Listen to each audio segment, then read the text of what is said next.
the RNC has passed their platform for Donald Trump, and it's basically just Donald Trump speeches that have been culled down to 20 somewhat lucid thoughts. Extreme, radical, bloodthirsty, racist fundamentally.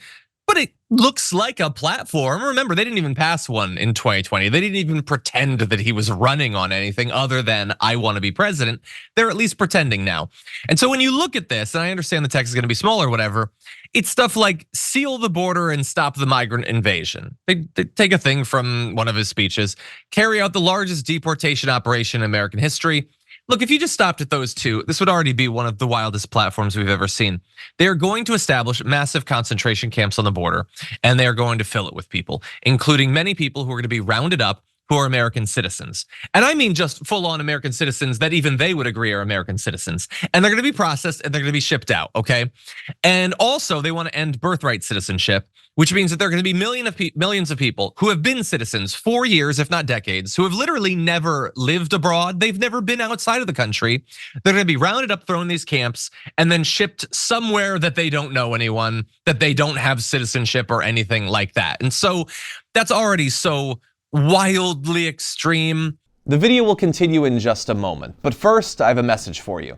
TYT needs your help. Membership is vital to survival, so please go to tyt.com/team and become a member today.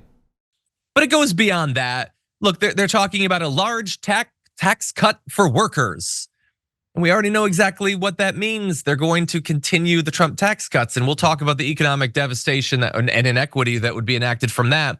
But you can see how closely tied this is to Donald Trump's speeches, because it also includes the no tax on tips thing that he came up with a couple of weeks ago. And honestly, I think he forgot about, because I haven't heard him talk about it in a few weeks either.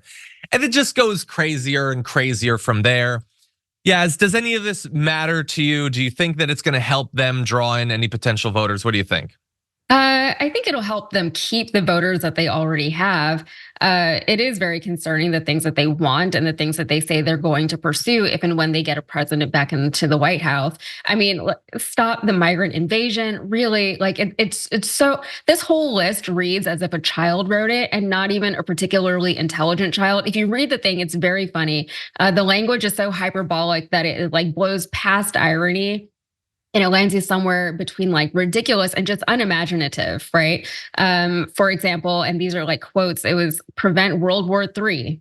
Maybe we can get some bipartisan support on that one, but what does that even mean? Rebuild cities, make them beautiful again, end inflation, stop outsourcing. These are the things that they put on their platform. It doesn't make any sense. Carry out the largest deportation operation in American history. And then they wanted also to deport pro-Hamas radicals to where, I don't know.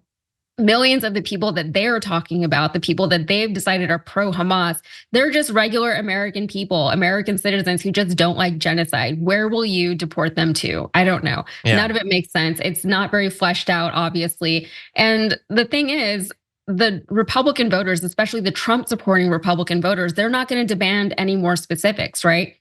They just get high off of the rhetoric. They just get high off of like this idea that they're going to be taking back power and that Trump is going to fix all the things that they don't like about how they feel about America, right? About living here in this country. They feel like they're under attack. They feel like people don't like them or support them. People don't like you. Maybe you should do some introspection there. But overall, they just like to hear the big talk. Yeah, they trust Trump. They don't need specifics, and they, even if they were provided, they'd be lies, but they'd be fine with that. I want to demonstrate how ridiculous and vapid and hypocritical this is, and how they'll say things without actually meaning it. It means something to the audience it's intended for. It just doesn't mean the thing that you'd think it would mean. We're gonna combine a couple things here. Okay, so number 9 is end the weaponization of government against the American people. So what does that mean in general?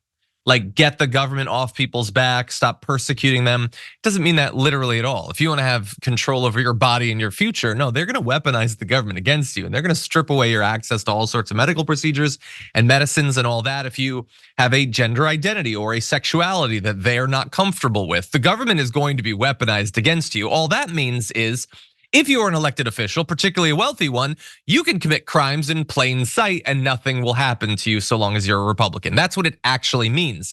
But let's combine that with a few other things. So They mention in their education section that they're going to cut federal funding for any school pushing blah, blah, blah, a whole lot of stuff, DEI, blah, blah, blah, sexual or political content on our children. What does that mean? Stop propagandizing to our kids? Well, let's test that theory for a second, because number 17 says keep men out of women's sports. So it seems like they're going to be pushing some sexual and gender ideology, just not one that's understanding or compassionate. And also number 18 is deport pro-Hamas radicals and make our college campuses safe and patriotic again.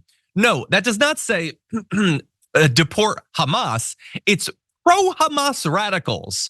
So people who they define as supporting Hamas will be deported. Where, since these are American citizens? I have no idea. And it's weird because they talk earlier in this about how we need to defend our Constitution, including freedom of speech. Not certain types of speech, though. If you're supportive of, Palestinian civilians not being absolutely massacred, we're going to define you as pro-Hamas, and we're going to literally strip you of your citizenship and deport you from the country. So what was your freedom of speech worth in the end? Apparently not much. Also, we're going to make our college campuses patriotic again. You just said we're going to deny funding to any school that enforces political content on our children. But again, not all political content. If we define it as patriotic, then all of a sudden, that's not just something that's allowed, that's something that's mandated. And so all of this is wildly hypocritical and inconsistent, except insofar as if you're one of the demographic groups that we like, if you fit into the brand of identity politics that forms the absolute core of our ideology, then you're fine, okay? The government's gonna stay off your back, you can do whatever you want. But if you diverge from that in any way, if we consider you to be a radical or an undesirable or one of the perverse groups in society, then we're gonna use the full weight of the federal government to absolutely destroy you and potentially ship you somewhere else on the surface of Earth. And so that's what you can expect under them. And by the way, there's all sorts of like policy promises that they might make that I don't necessarily trust. But for a lot of this stuff, this is what Trump actually wants. Again, this is just taken straight from his speeches. So I do have faith that they're going to try to make a lot of this actually happen.